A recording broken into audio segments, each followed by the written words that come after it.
Yo guys, Suzuka is an extremely fun track to race in F122. It's characterised by long sweeping corners that flow one to the other. If you get your racing line wrong on the entry to some of the turns around Suzuka, it can affect you for a good few corners. It's a track that doesn't have too many overtaking zones, with the final chicane being the most common overtaking spot. Instead, it really tests your car's balance. For the aero setup, I've kept things relatively balanced with an emphasis on the rear aero. Your rear aerodynamics are typically higher at most tracks in F122, as you can get away with running less front wing by compensating in other parts of your setup. I've gone for 28 at the front and 34 at the rear for this setup. This will ensure your car is extremely balanced when accelerating through the sweeping turns. I've kept the on-throttle differential low at just 60. Corners such as the hairpin and final chicane will ask a lot from your rear tyres. You'll need a lot of traction as both of these corners lead directly onto long straights. This setup approach will allow you to maximise your traction in these parts of the track.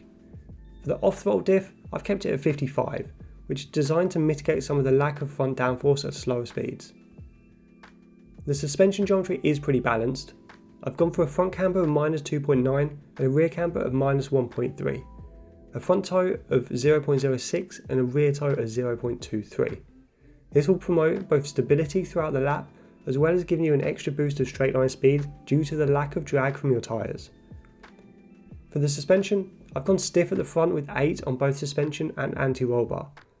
Then for the rear suspension and ARB, I've kept it soft at just 2.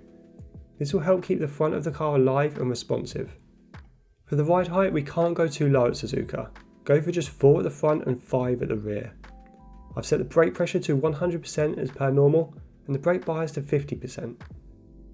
For the tyres, I've gone with pressures of 24.3 on both fronts and 22.0 on both rears. Typically, Suzuka punishes front tyres due to the long sustained corners. However, with this setup you shouldn't overheat your tyres too much, allowing them to last throughout the whole race. This setup approach is designed to give you a car that is very well balanced.